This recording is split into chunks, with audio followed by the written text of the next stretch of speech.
8-ci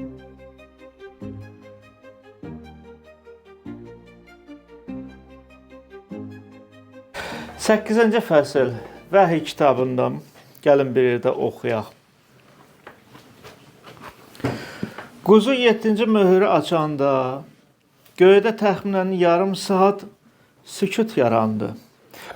Onda mən Allahın önündə dayanan 7 mələyi gördüm. Onlara 7 şeypur verildi. Başqa bir mələk də gəlib qurbangahın önündə durdu. Onun əlində qızıl buxurdan var idi və ona çoxlu buxur verildi ki, bunu bütün müqəddəslərin duaları ilə birgə taxtın önündə olan qızıl qurbangahın üstündə təqdim etsin. Buxurun tüstüsü müqəddəslərin duaları ilə birgə mələyin əlindən Allahın önündə yüksəldi. Onda mələk buxurdanı götürüb qurbangahdakı odla doldurdu və onu yer üzünə atdı. Göy gürültüsü, uğultu, şimşək və zəlzələ baş verdi. Dostlar, mən yadınızdadırsa sonuncu dəfə dedim ki, deməli bu böyük əziyyət günləri 3 mərhələdən ibarətdir. Deməli biz bu 6-cı fəsildə gördük ki, doğrudan da Rəbb Allah öz qəzəbini bütün millətlərin üzərinə tökür. Bu birinci mərhələ idi. Öz qəzəbini tökür. Müharibələr baş verir. 3də biri insan qırılır. Aclıq da olur. Bu vəbalar, xəstəliklər, bunu biz 6-cı fəsildə görürük. Sonradakı 6-cı fəsildə də deyilir ki, deməli İsa, yəni bu tumarın 5-ci çaşmıramsa möhürünü qopardanda, açanda 5-ci bəli, 5-ci belə də yazılıb. 5-ci möhürü açanda qurbangahın altında Allahın kəlamına və etdikləri şəhadətə görə kəsilən canları gördüm və onlar uca səslə fəryad edirdi. Ey müqəddəs və haqq olan Pərverdigar, nə vaxta kimi mühakimə etməyib yer üzündə yaşayanlardan qanımızın qisasını almayacaqsan. Onda da onlara təsəlli verir. Deyir ki, biraz səbirli olun. Yəni ki, qardaşlarımızın sayı tamamlaşsın, tamam olsun, yəni ki, dolsun. Ondan sonra da qisasını alacağım. 7-ci fəsildə biz deməli görürük ki, böyük əziyyətdən keçib gələnlər böyük bir izdiham Yahya görüb. Onlara hər birinə yəni ki, ağ paltar, ağ xalat verilib və onlar uca səslə nida edirdilər. Yəni, Rəbb Allahı izzətləndirirdilər. Deməli, bu birinci mərhələ. Birinci mərhələ keçir və ikinci mərhələyə indi keçirik.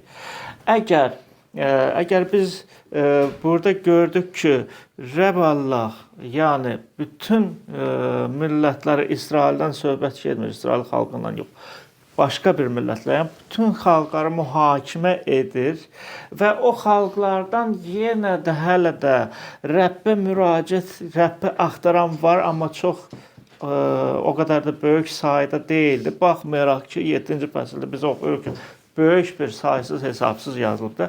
Bəli, elə baxanda çoxlu olubdur, amma dostlar, yenə də biz sonra görəcəyik ki, Rəbbi axtaran olmayacaq. İndi isə baxın, dostlar, quzu 7-ci möhürü açanda göydə təxminən yarım saat sükut yarandı. Yəni, hər şey susdu. Bax, orada göylərdə. Görəsən, sonra nə olacaq? Yaxşı, Rəbb Allah bu dünyanı mühakimə etdi. Belə deyək də, biz görürük ki, doğrudan da qisasını aldı. Doğrudan da insanlar böyük bir əziyyətdən keçib və baxın mağaralarda gizlənərək, dağlarda, qayalarda gizlənərək dağlara, qayalara da deyirdilər ki, üstümüzə qopub düşün və bizi taxta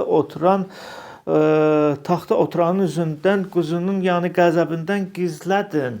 Yalvarırdılar, xahiş edirdilər. İndi isə sükut yarandı. Yaxşı, görəsən sonra nə olacaq? Sonra nə olacaq? Və biz görürük ki, deməli, Yahya deyir ki, mən Allahın önündə dayanan 7 mələyi də gördüm. Onlara da 7 şeypur verildi. Deməli, əvvəl biz 7 deməli, möhür, bu açılan möhürləri gördük. İndi isə 7 şeypuru görürük. Onlara şeypur verildi və hər bir mələk şeypur çalmalıdır. Hər bir mələk şeypuru çalanda bir deməli yer üzündə baş hadisə verəcək də. Yəni ki, nə baş verəcək biz bunu oxuyacağıq. Və baxın dostlar, yazılıb ki, başqa bir mələk də gəlib qurbangahın önündə durdu. Həmən o qurbangahı, bu 6-cı fəsildə gördüyümüz qurbangahı. Qurbangahın altında nəyi gördük biz? Orada İsa'nın adına görə kəsilmiş, yəni başları kəsilmiş də, yəni insanları gördü. Qardaşları gördü. Qardaşları deyəndə ki, bacı qardaşları daha doğrusu. Çünki orada yalnız kişi xeylağı yox, imana gələn qadınlar da var idi, bacı qardaşlar. Çünki İsa'nı axtarıb tapdılar, amma ölüm vasitəsi ilə xilas oldular. Və orada da onlar dua edirdilər, fəryad edərək yalvardılar ki, qisasımızı al. Yazılıb ki, o mələyin əlində qızıl buxurdan var idi və ona çoxlu buxur verildi ki, bunu bütün müqəddəslərin duaları ilə birgə taxtın önündə olan qızıl qurbangahın üstündə təqdim etsin. Yəni, Rəbb Allahın qarşısında duraraq həmən o duaları elə bil ki, təqdim edir. Budur. İndi başqa sözlə, bu dualara cavab ver. Qisaslarını al. Və dostlar, Rəbb Allah öz 7 mələklərini tapşırır ki, onlar şeypur çalsınlar. Və gəlin baxaq, nə baş verdi? 6-cı ayədən oxuyuruq. 7 şeypuru olan 7 mələk onları çalmağa hazırlaşdı. Birinci mələk şeypuru çaldı. Onda qanla qarışıq dolu və od əmələ gəlib yer üzünə yağdırıldı. Yer üzünün 3də biri ağacların, 3də biri və bütün yaşıl otlar yandırıldı. Yox, insanlara toxunmadı. Amma Rəbb Allah təbiətə toxunur. Baxın, yaşıllıq məhv olunur. Yaşıllıq bilirsiniz də nə deməkdir? Yaşıllıq, yəni bu həm bitkilərdir, belə deyək də, necə ki burada, həm taxıla da aiddir. Dostlar, taxıl da bitkidir də. Taxıl olmasa biz çörəksiz qalırıq, elə deyilmi? Amma burada biz görürük ki, hər şey ləğv olunacaq. Yaşıllıq olmasa oksigen də təmiz olmayacaq. Yəni ki, bu hava da təmiz olmur. Yəni bu yaşıllığa görə dostlar biz təmiz hava ilə nəfəs alırıq. Yaşıllıq doğrudan da lazımdır. O şəhərdə ki, o yaşıllıq yoxdur. Niyə görə bu biz məsəl üçün eşidirik ki, bu ağaclara toxunmasınlar, kim toxunursa, kəsirsə, yerindən götürürsə, nə edirlər? Cərimə edirlər, elə deyilmi? Ha? Çünki yaşıllıq lazımdır. Sonra da dostlar, yəqin ki siz fikir vermisiniz, bu klinikalara gedəndə, bu böyük bir xəstəxanalar, böyük bir xəstəxana, yəni ki dövlət xəstəxanasına girəndə, həyətə girəndə nə görürük əvvəlcən? Gözümüzə nə düşür? yaşıllıq, ağaclar elə deyilmi? Çünki xəstə insan üçün, yəni o ərazidə də doğrudan da bu yaşıllıq lazımdır. Bu oksigen lazımdır, bu təmiz hava lazımdır. Yəni həm də üstəlik də ki, bütün bu mikrobları da öldürür. Mikrob o klinikada, o yəni ki, o xəstəxana ərazisində harda ki o yaşıllıq yoxdursa, dostlar orada mikrob çoxdur. Orada doğrudan da mikrob çoxdur. Və biz burada oxuyuruq ki, yer üzündə 1/3 ağacların 1/3 deməli bütün yaşıl otlar da yandırıldı. Sonra ikinci mələk şeypurunu çaldı. Bu hamısı gələcəkdən söhbət gedir. Dostlar, doğrudan da belə olacaq. İkinci mələk şeypurunu çaldı. Onda sanki böyük bir dağ odla yanaraq dənizin içinə atıldı. Dənizin 1/3 qana döndü. Dənizdə olan canlı məxluqların 1/3 öldü. Gəmilərin də 1/3 məhv oldu. Dostlar, bir neçə ölkələr, bizim ölkəmiz də dənizlə qidalanır. Yəni ki, dənizdə də bir nə qədər bərəkət vardır, balıq var. Bax, o dənizdəki olan balıqlar da, onlar hamısı ləğv olunacaq. Biz nəinki balığı, yəni ki, yemək üçün istifadə edirik, dərman da düzəlir. Düzəlir, düzəlmir. Aysa omega. Omega da balıqdan düzəlir, elə deyilmi? Nəinki omega, başqa bir dərmanlar da. Və dostlar, bax, bu dənizdəki olan məxluqlar, onlar da 1/3 qırılacaq, məhv olunacaq. İndi necə olacaq? Biz oxuyuruq ki, göydən elə bil ki, sanki böyük bir dağ odla yanaraq dənizin içinə atıldı. Göylərdən. Ola bilsin ki, böyük bir kometa olacaq. Bu kometa bilirsiniz də nədir? Yəni ki, planetin, ya belə də bir planetin qırıq hissəsidir. Bir ulduzun qırıq hissəsidir də, belə deyək. Nə vaxtsa, bəlkə partlayış olub, nə vaxtsa, o qırıq hissələr də ki, kosmosda doludur. Və o qırıq hissəsinin biri dənizə atılacaq. Özdə görün necə yazılıb ki, odla yanaraq dənizin içinə atıldı. Elə bil ki, bu Peterin məktubunda da biz oxuyuruq, ikinci məktubunda yazılıb ki, bu göylərdə partlayış olacaq. Dəhşətli gürültü səsi ilə bu göylər də, bu atmosfer də pis günə qalacaq. Sonra 10-cu ayədən biz oxuyuruq, 3-cü mələk şeypurunu çaldı.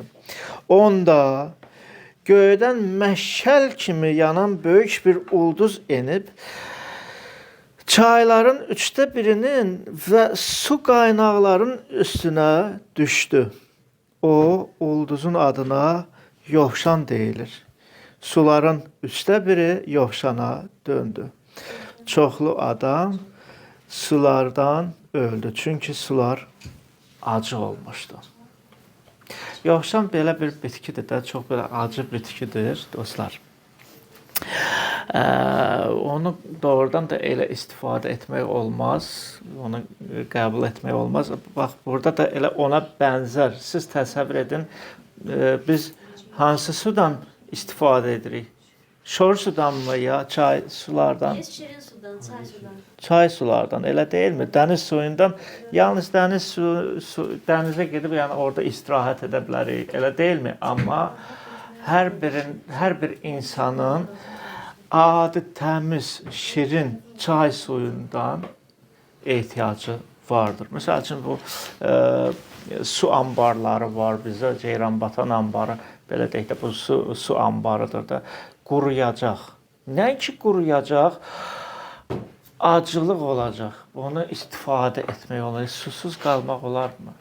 Su həyat mənbəyidir. Və siz təsəvvür edin, çoxlu adam sulardan da, bax, o sulardan öldü. O sudan biraz, suyu içməsən də, yaşamaq olmur. İçəndə də görürsüz püskünə qalır. Çox adam o sulardan da deyir öldü. Çünki sular acı olmuşdu. Bax sular da. İndi baxın dostlar, təbiət bu, yaşıllıq 1, dənizdə olan məxluqlar 2.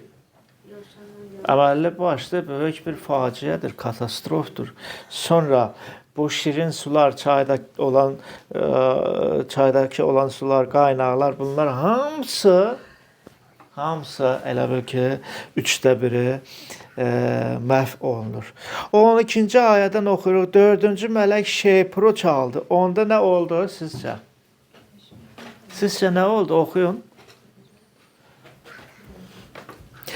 Yazılıb ki, onda günəşin, ayın və ulduzların 3də biri vuruldu. Buna görə də onların 3də biri qaraldı. Gündüzün 3də biri, gecənin də elə o qədəri işıqsız qaldı. Bilirsiniz, adam var ki, işıqsız qala bilmir, qorxur da, yəni ki, bu zülməti görəndə, qaranlıqda gəzəndə, ümumiyyətlə, çox adam var ki, gecə vaxtı harasa çıxıb, filan yerə getmək, ya ki, ola bilsin ki, işdən qayıdaraq evə xahiş edir, zəng edir ki, kimsə yaxınları gəlib, onu qarşılasın, elə deyilmi? Qaranlıqdır. Kim bilir, qabağıma it çıxar, ya şər bir adam çıxar. Elədir də. Və burada da deyilir ki, gündüzün 3də biri, gecənin də elə o qədəri işıqsız qaldı. Yaxşı, gündüzün başa düşür. Bəs gecə necə işıqsız qaldı? Gecə bizə işıq nə verəndir? Ayda, ulduzlarda yol göstərir. Həm işıq verir də, elə deyilmi? Aydan da böyük bir işıq saçır. Amma bu günəşin bilirik işığıdır. Çünki ayın öz işığı yoxdur. Amma yenə də dostlar, həmən o aya baxanda, həmən o ulduzlara baxanda nə qədər olmasa da bu gecə vaxtı yer üzünü işıqlandırır. Və 3də biri, yəni ki, burada deyilir ki, işıqsız qalacaq həm gecə, həm gündüz.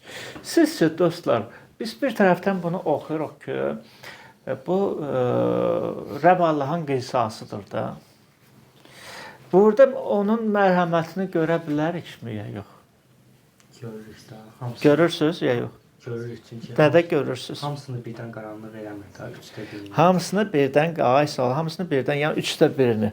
Amma baxın dostlar, bir neçə yerini mən oxuyacağam. Əhd kitabından oxumaq istəyirəm birincisi. Deməli, Amoş Peyğəmbərin kitabında 8-ci fəsildə 9-cu ayədə oxuyuruq ki, Xudavənd Rəbb bəyan edir.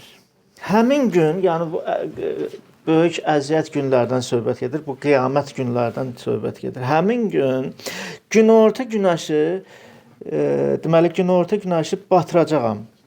Yer üzündə gündüz qaraldacağam. Və sonra da deyir ki, bayramlarınızı yasa döndürəcəyəm, bütün mahnılarınızı mərsiyəyə çevirəcəyəm. Hər kəsin belinə çul, büründürəcəyəm. Yəni, bax, bu həmən günü baxın, günorta günəşi necə olur?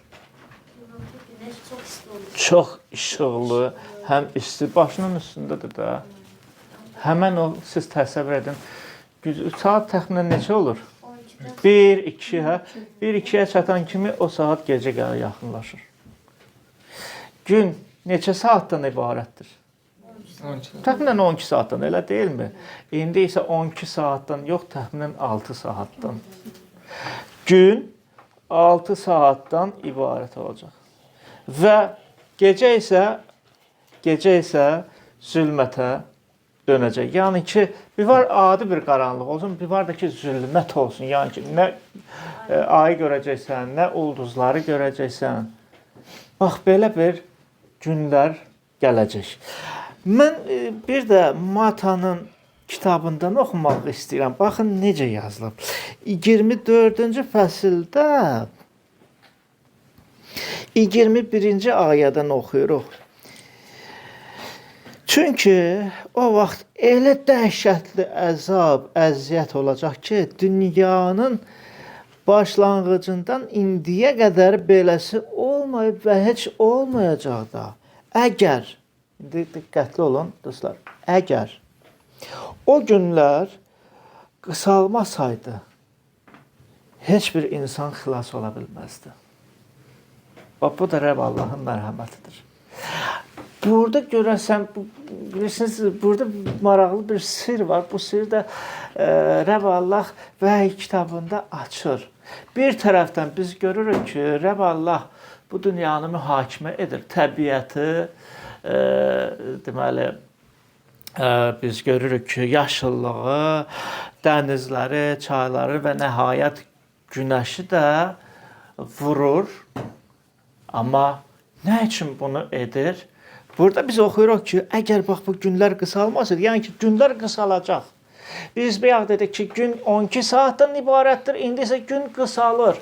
12 saatdan yox, 6 saatdan ibarət olacaq. Yəni ki, günlər elədir, yəni tez o biri günə çevriləcək. Yəni bu qısalan günlər olacaq və əgər yazılıb ki, qısalmasaydı, heç kəs xilas ola bilməzdi. Dostlar, biz bunu oxuduq və 13-cü ayədən görün nə yazılıb. Deyilir ki, onda göyün ortasında uçan bir qartal, bəzi əlyazmalarda mələk deyilir. Burada indi bizdə yazılıb, kəlamda yazılıb ki, uçan bir qartal gördüm və onun uca səslə belə dediyini eşitdim. Şeypurların çalacaq o biri 3 mələyin şeypur səslərindən yer üzündə yaşayanların vay, vay, vay halına. Bilirsiniz, maraqlısı nədir? Bu orijinalda, yəni ki, Yunancan deyilir ki, bax o qartalı deyir, mən gördüm. Göydə uçan qartalı. Və uca səslə elə bil ki, qartal bilirsiniz necə səs verir? Maraqlı bir səs verir qartal. Wow, belə. Bu da wow, elə bil ki, vay, vay, vaydır. Əslində elə də oldu. Vay deyir, 3 dəfə deyir. Vay, vay, vay yaşayanların deyir, yer üzündə yaşayanların vay, vay, vay halı, nə baş verəcək, nələr olacaq? Burada da bu qartal uca səslə qışqırır. Yəni, biz bayaq oxuduq, 4 mələk şeypurunu çaldı, 3 mələk qaldı. 4-ünü biz gördük də, təbiət, günəş və s. Amma 3 mələk qabaqda qalıb. İrəlidə, onlar da şeypur çalmalıdır. Bax, o 3 şeypur dəhşətli bir şeypurlar olacaq və oralarda nə baş verəcək və artıq İsrail xalqı necə əziyyət çəkəcək, İsrail xalqından necə iman edəndən bəzi iman edəni olacaq, biz bunu o biri fəsillərdə oxuyacaq.